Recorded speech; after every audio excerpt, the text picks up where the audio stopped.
ekaluwa jangu ndage bwe balonda omuntu omu wano jangu sewo oyavuddeko dda ati kati mabuga wamataata ndaga aha omuntu olonda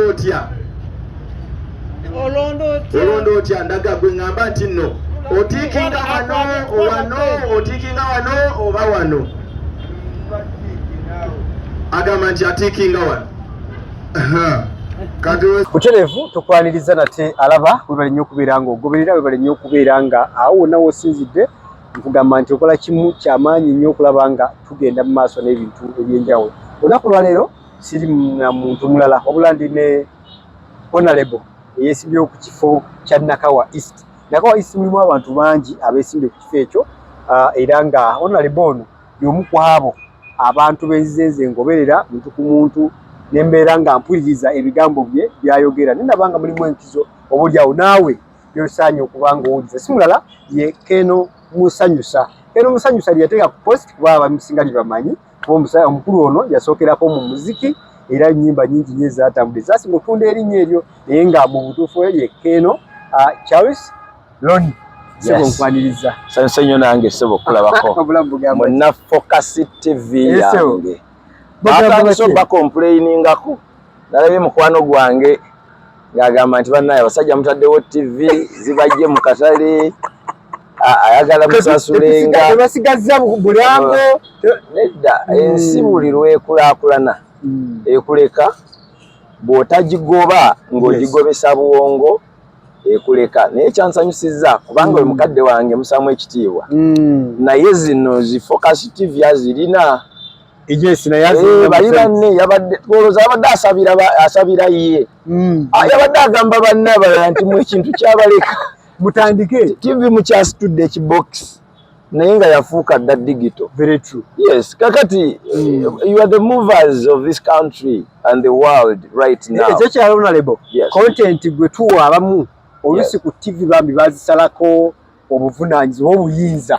Yes. Nti waliwo ebigambo Honorable kyosobola okwogera bagamba ekitemu kiteekayo. No, kati laba wano we tuli tulina Kawa. Yes. Tuli mu akafo kano kalabe kalabika obulungi abantu bali wali batudde mu muddo wali ku luguudo lwa Jinja Road.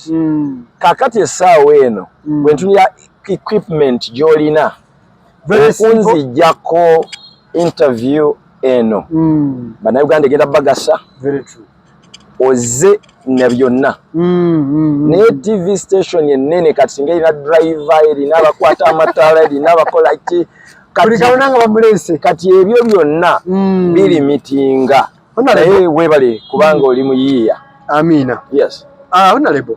Nina ebibuuzo bitono byengenda okugera naye mmanyi tujja kudda nga tufunye obudde obumala banaye Honorable ono mufunyemu katono lwaki musanze mu campaign era video z'olaba ziyita ku screen demu ku ebyo yabadde akola mu Nakawa ono nyini kutaawo wetubadde ng'anoonya akalulu. Honorable, ka interview kano kagenda kuba kampi naye mmanyi tugenda kufuna maaso awo twogere okudigesting oba okutemaatema ensonga engeri gye zitambulamu katono nnyo. Honorable, ogenda kuba ng'ombuulirako ebyo omulonzi w'e Nakawa kuba obadde waliwo strategy gy'obadde okozesa. Strategy eyo gye bayita batyo ba ekyo ky'okola kiyinza kinnyonnyola otya? Okay. Munaddala mu kaseera kano nga memba abasinga banoonya obululu ne bakolesa ne bakola ebibakoze byonna byonna. What is that? Okufuna obukulembeze is a process. It's not an event. Yes. Kati process erimu emitendera. Kiringa okufuna amaka amatebenkevu. Mulimu emitendera. Olaba omuntu bw'omala okulaba omukyala n'omwegomba n'okola enteekateeka y'okumukwana okumutegeeza ki ky'oyagala ne future y'omaaso ogimutegeeza bw'egenda okuba. Ate bw'agula ebirowoozo byo ogenda mu maaso omukyala ono n'okyala n'oyanjulwa ne mukola embaga ne mukola amaka ne mugenda mu maaso. Kati obukulembeze bwe butyo bwe buli. Tosobola kubuuka ddaala bw'okufuna omusakazi mu kkubo n'omutwala mu loogi n'afuna olubuto enkeera n'afumba yeewuwo mu muzigo gwo ewiiki mukitegeera luvannyuma nti mwali ba muziro gwe gumu genda okizuula nga mwana wa famire yammwe ava mu taata wo omulala kati omufuna ebikangabwa ate mulina omwana nemugezesebwa yes kati n'ebyobufuzi bwe biba ng'amaka ago gasobola okubeerawo kati abakulembeze bwe bajja ne bagwira bugwizi abalonzi obanga arepinze omukazi waliwo abalonzi nga gwe mulundi gwe gugenda okusooka okulonda 2026 they are still juveniles wadde nga bali adults 18 but politically they are political juveniles bakyali mabujje balina okulerebwa kati abakulembeze kye bava baveeri ne babawa doctrine enjigiriza enfu ne baba defilinga ne babasobyako mu bwongo ekyo kiba kyakusobyako oba osobezza ku muntu buli lwe weegatta mu bufumbo n'omwana atanneetuuka oba omusobezzaako kiyitibwa defilement naye eri asobola okudefilinga omuntu ate n'amurepinga osobola okwagazisa akaana akato ne weebaka nako eba defilement naye nga kasiimye naye ate bw'okakwata obukwasi ku mpaka emisango oba okadifayirinze ng'ate era okakase omukwano so ne mu by'obukulembeze abakulembeze bangi mwe bamemba ba parliament ba councillors ba meya muli basajja bakulu mu by'obukulembeze naye you are defiling the new voters musobya ku baana abato mu by'obufuzi abalala mukaka omukwano abantu abakuze mu by'obufuzi ajja n'abagwako bugwi n'abavumbagira bagamba mulonde kino mulonde kaadi gundi mulonde kino ne balonda mu kiwuggwe bagenda okumaliriza nga bafunye olubuto olumala n'obeegaana olabye nga njogera n'abantu b'e Nakawa bonna gye neetolodde mu Nakawa East bagamba tubalonda naye temudda ne mbabuuza mwali munnonzeeko olinako soso basengekera awo n'obagamba nti lwaki tebadda kubanga tebakoze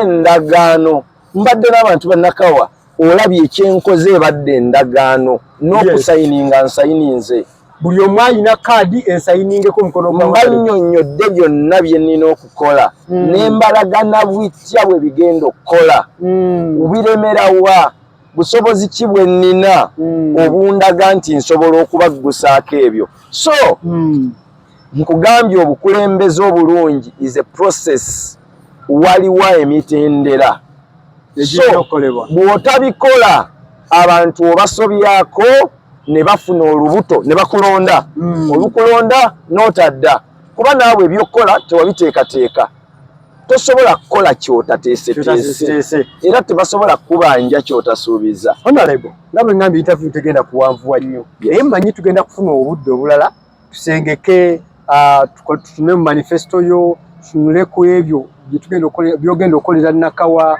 otutunulire mu Broadway ebyobufuzi engeri gye birina okutambulamu olwo n'akantu ke wakonyekera ojja kubuuka konako interview ezijja mu maaso aka education olina system education gy'ogamba nti gy'oyagala ensi kweba etambulira nayo kijja kukonawo naye leero katono nnyo waliwo kombuziza kankayiseewo mu bwangu kyenkoze kyeki nze nkozesezza bino nkola civic education nenkola voter education then nemmala nenkola my pledge the vision what is the Nakawa that I envision efaanana etya erina kubaamu biki nembawo ekirooto nembalaga ekirooto kino kirina kutuukibwako kitya kati egyo emitendera esatu nengattako omutendera ogusembayo gwegw'okubasaba okumpa olukkusa mbeere mmemba wa parliament so nga ate abalala basoosa kusaba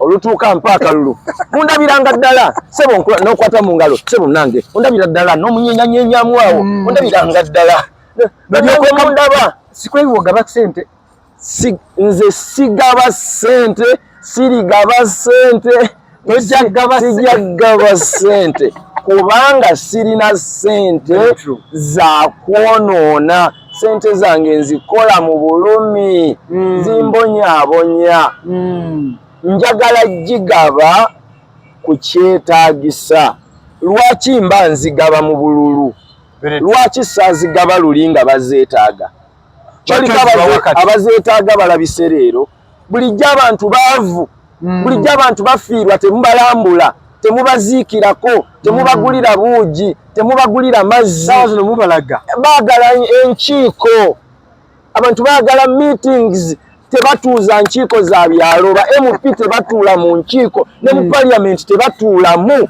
right now buli lukiiko baagala odutuulamu birthday wedding day death day everything. Why do you want to do that now? Honorable kano ke kasembayo ebigenda maaso mu ggwanga obiraba. Yes.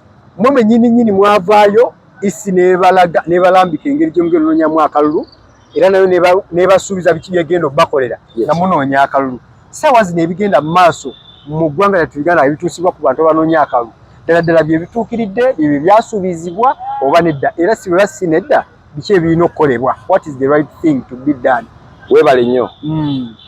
Buli kibiina kya byabufuzi kirina omwogezi waakyo alina okulambulula ebyamusuubizibwa ne Electoral Commission erina omwogezi alina okulambulula bye basuubiza. Yes. Nze nga eyeesimbye okuba memba bwa parliament. Yes. Ntegeera bulungi ebyobwa memba bwa parliament bye batusuubiza aba Electoral Commission. Batugamba twewandiise ne batutegeeza tugende for pre-qualifications ne tugenda ne bakebera empapula era bakikola bulungi abatali kyekubira ne batumaliza ne batugamba kati mugende mu maaso musasule ne tusasula okuyita mu URA bulungi ne tugenda ku headquarters ne tufuna general receipt neggwa ne tumaliriza ne tubuukinga olunaku oyagala kwewandiisa lusooka 22 oba 23 fenna ne tuba ku lukalala n'essaawa ze tuneewandiisa. Yes. Electoral Commission eneekuuma ekisuubizo kyayo era buli muntu twawandiisibwa ne bategeeza abawulira nga balina okwemulugunya bakole appeal beemulugunye era abantu bangi bateekayo okwemulugunya kwabwe. Nze saalina kwemulugunya kuli awo. Electoral Commission negenda mu maaso neetuwa ennambika biki bye mulina okukola. Yes. Okusobola okwewala obuzibu ne ffenna ne batuyita ne tutuula mu lukiiko ne tukubaganya ku nnambika oba tulina ebyagala okukyusibwamu okusinziira ku ebyo babalaga ne batutegeeza buli omulondako w'oyagala okutandikira teri kubeera wali munno. Yes. Ne batugaziiza ebifo bwe mba ndi mu kyalo tuli abantu 12 ne bakutulamu ebifo 12 keno beera mu kino gundi mu kiri ono bwavaayo olulala. Electoral Commission netusiyita ne tusayininga ku bye twerondedde buli omu alina okuba ne batuwa time na buli kimu. Kati Electoral Commission nze bomanyi buli omu waali walabira enjuba n'omwezi. Nze nga candidate. Yes. Mu Nakawa East Electoral Commission bye yatusuubiza sofa mu kiseera kino ekyabituukiriza. Returning officer ntero mukubira yatuwa ennamba ye fenna yatugamba yiwa honorables you have access to me ne bwe mba wakukyusa kuva butabika ngende mweruzira nga abadde alina kuberuzira ngambye tagenda genda si yakimpa tulina okusooka okutegeeza ku returning officer ne batuwa olukusa nze ndaba tutambudde bulungi. Okay. Ate ne bannange babadde bakyefuze sofa. Era kyova olaba abantu bagamba akalulu kano nga tekaliimu tutumu nga tekaliimu ki. Kuba luli ekyali kikola ettutumu be bawagizi ba Keno MP Keno okusinkana n'abawagizi b'omulala. Kati awo wabeerawo okusika omuguwa kubagana amayinja okugamba waba lino lyebbugumu nze lyebbugumu siri erinyumira. So right now so far ku ddaala ly'obwa member bwa parliament mu Nakawa East constituency mwe neesimbye nze ndaba electoral commission byatusuubiza ebituukiriza we tutuukidde leero. Okay. Okujjako ng'eneekyuka n'esiiwuka empisa enkya okyo tuba tujja kyogerako nga kituuse naye for now ne police ekyefuze aba traffic ndaba twali tetunasika muguwa enteekateeka yonna naye waliwo bannange okusoomozebwa kwe tulina waliwo ebifo ng'abantu bakoleramu poliisi neekugamba tokoleraawo lukuŋŋaana ng'olaba ddala terujyawo emmotoka tezisobola kuyitawo nga naawe wooli nga n'abantu bawagira.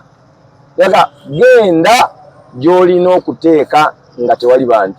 Nina ebifo bye mbadde njagala okuteekamu ne baŋŋaana ne bagamba wano tokkirizibwa. Najja wano ku mobs nga ekifo weekiri n'ekisaawe weekiri n'abalina okumpagira we bali electoral commission ng'ekikkiriza naye ng'abaana mu university bakola bibuuzo nga kyetaaga magezi kutegeera nti nange nakolera wano ebibuuzo nga ndi ku degree yange mu mobs nange nga saagala bidongo nga ndi mu bibuuzo era ennaku zange ne zinfa bwe zityo nenzira mu ka silent campaign door to door office to office nenjiya engeri y'okutuuka mu bantu bano.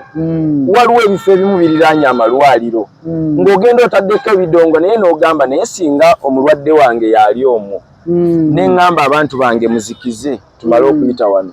Abaana bali mu kukola abamu ebibuuzo bya senior 4 senior 6 ebiri bali bakolera P7 n'olaba nti no kanzikize. Kati awo bannanga abamu poliisi bwe kugambako nti kakkanya ng'ogamba tokimanyi nti twaweebwa olukusa. Waliwo awamu nga emmotoka zo nnyingi compared ku traffic asobola okuyitaawo ne bakugamba kozesa obuvunaanyizibwa. Tegedde nagenze mu Bugoloobi mba ngenda okuyingiza ebintu mu katale ebidongo ne baŋŋamba no tetwagala kutaataaganya bakatale genda muntu ku muntu. Naye ng'omusajja omusirikale yeegayirira nze honorable tukwegayiridde kubanga kiyinza okuleetera bani bakyamuka nnyo ne batandika okuwaga ne bakola ki ne ŋŋenda muntu ku muntu tho navuddewo n'obutali bumativu lwa bukulembeze bwa katale si lwa electoral commission. Waliwo eyeeyisiza mu ngeri ya byabufuzi nenjagala okumulaga nti kyaliko kikyamu naye ndaba nga ate nja kukuma mu bantu omuliro mbaleetera obuzibu ekyo nenkimira ng'omuntu.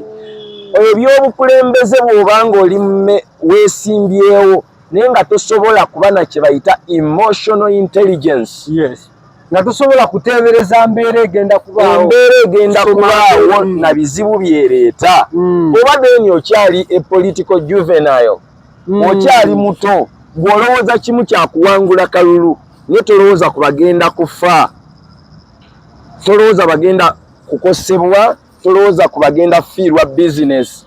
Honorable nga bwe nagambye nti tuyinza oba tetulina budde buwanvu ku interview yaffe naye kyemmanyi obudde tujja bufuna mu kalulu ka Nakawa East gy'oli mulimu ababaka abasoba mu 10. Mu ababaka abasoba mu 10 mulimu omubaka omu munabaka munnammwe essaawa zino ali mabega w'emitayimbwa Waiswa Alex Mufumbiro bwe baggalira mu byempulidde oyogera off camera olina omanye amateeka bwe gatambula.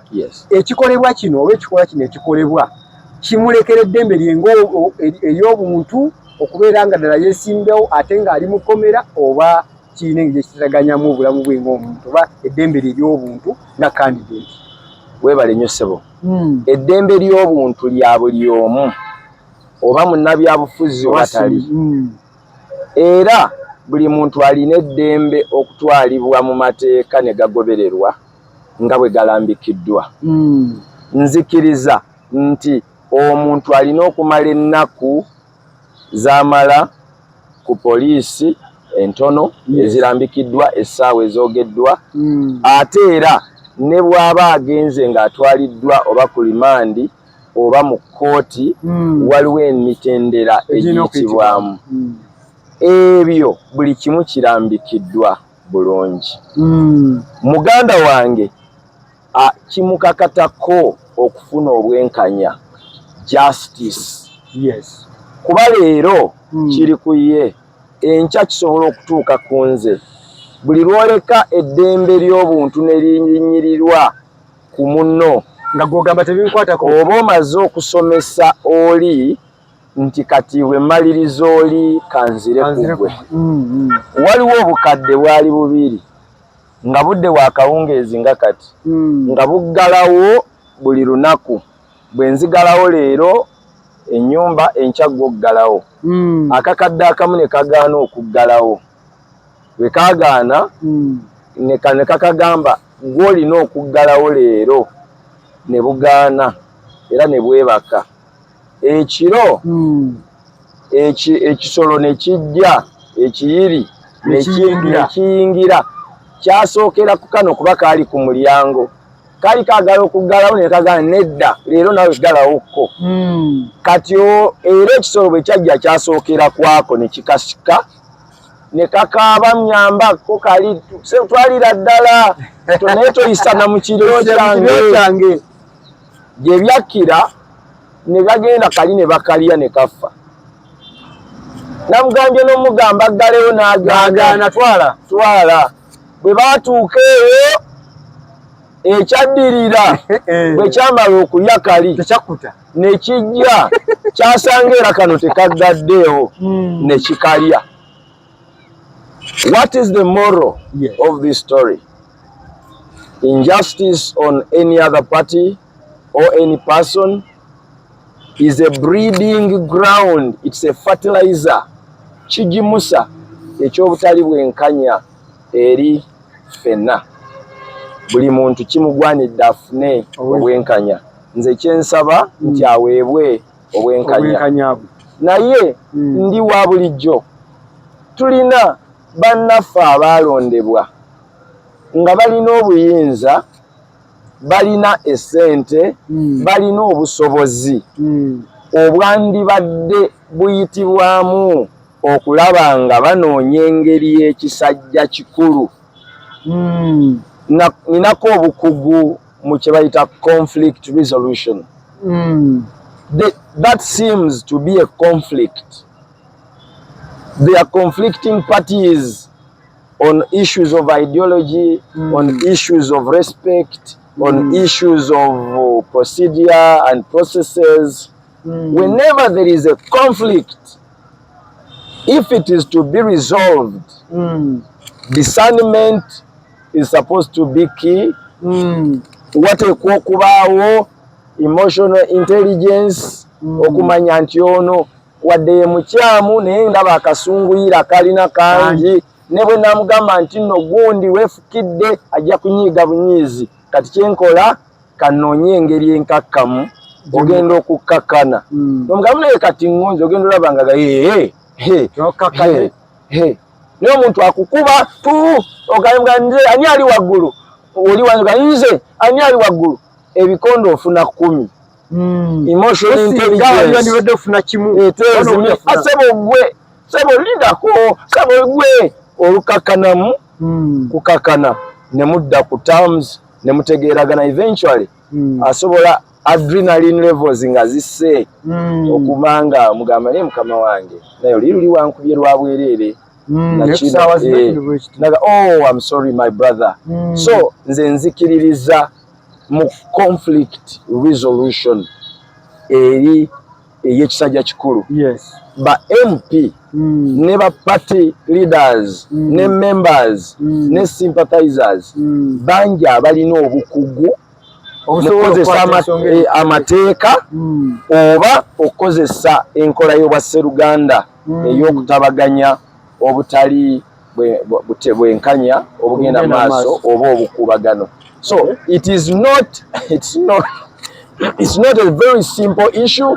This is a critical matter which many people have faced. Naye enkola yakyo nebanga yemu. Probably there may need to be either research to be done about such kind of conflict. Ziyinza kuba resolved zitya. Sajja omu yannyonnyola n'agamba okola ekintu kye kimu emirundi n'emirundi ng'okiddingana nga naye kikuwa result yemu naye ng'obwongo bugamba nti it will give me another result. It is a definition of insanity. Nti kabonero nti olina ewaya ebulako emu. So probably we may need to either research or be creative or innovative and come up with solutions. Okay. So njagala kuva gulu nga ngamba nti I am picking interest in this case. I am picking interest in finding ways ez'ekintu kikulu ez'obwa Sseruganda eziri divine driven ez'obwa Katonda ezisobola okuwa obwenkanya obulungi. For now kyensobola okwogera. Okay. Yes sir. Honorable badde nsaba olw'obudde n'embeera y'obudde gye tulimu ozikirize leero tukome wano. Nja kuba nkweyongeza olunaku lwonna era nkukyaze ku Focus TV. Eno TV eyiyo eri mu Nakawa muno tuwaye ebintu bingi nnyo nga bwe kugambye nina ebintu byenjagala tumenyemenye ku pace entono so that omulonzi w'e Nakawa omulonzi w'omu Uganda wano oba munnansi w'e Uganda abenga abimanya because bwe byokola tebigasa muntu sekinomu wabula ensi yonna eya Uganda tulina okuba nga abimanya tusobole okumuyamba. Simenyo sebo webali nnyo okunkyaza basebo ne bannyabo omiza okuba temukyatulaba nga tuli mukazikiza naye tuninga anti omulembe gwaya simayibola kino tikinga subscribing wano ku Focus TV atuninga subscribinga likinga commentinga sharinga ebyo byonna sebo. Thank you. Obadde mwali mulungi tugenda kwa tusinkana nate ku video ya feddako ne Honorable tubeere nga tukkaanya ku kiki tulina okukola. For now, bye bye. Kati omanyi kye ngenda okukola okabeeramu abantu ab'enjawulo. Keno byenjagala okukolako eby'e Nakawa kinneetaagisa okugenda nkwane MP Kibirige ow'Entebe, nkwane MP Ogwalo ow'Eggulu, nkwane MP Masaaba ow'Embaale. Kyebava bawa bammemba ba paliamenti emmotoka ez'obukadde 2 n'omusobyo yesobola okuvuga n'eva Eggulu nejja n'etuuka e Masaka, eva e Masaka lunaku lwe lumu n'egenda e Koboko n'evaayo n'egenda e Buliisa kubanga olina okunoonya win. MP abanga namba 8 bwe babatwala counter attack n'agoberera n'agenda n'adifendinga bwe muba mubatwala n'adduka okuliikiriza namba 9 ne namba 10 bateebe. Asobola n'okuyitako mu 7, asobola n'okudduka eno mu 6 ne 11. Member Parliament ke Kalogoyika constituency.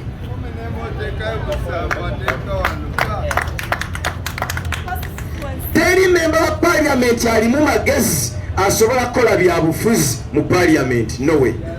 You can't. Tosobola. Because buli muntu ali mu Parliament omwetaagako wakiri signature mu kakiiko katuulamu. Omwetaagako mukono gwe agukuwanikire olw'essomero lye mwetaaga. Ayinza oba yatuula kakiiko ak'ebyenjigiriza. Olina gwe weetaaga permanent secretary mu ministry gundi. Njagala mutegeere kino. Mu Parliament mutuulwamu bammemba ba Parliament. Si kyo abalondebwa. Naye waliwo abalala abatula mu Parliament nga tebalondebwa. Bebaani ba minister. Lwaki minister atalondebwa atuula mu Parliament? Ensonga y'eno.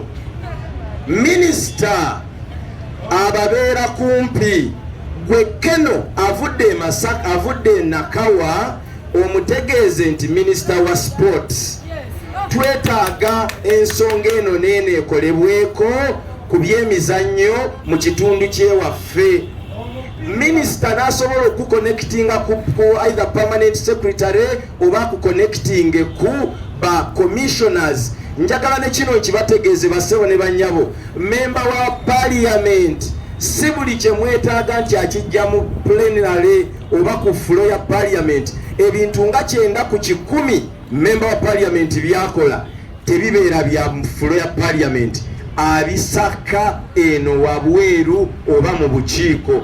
Kyova olaba ba MP bonna mu Uganda balinga balooya bonna beyita ba land friends balooya. Lwaki? Wadde gwe waguze looya ono tugeza alina omusango. Kusubscribinga ku Focus TV yange bingi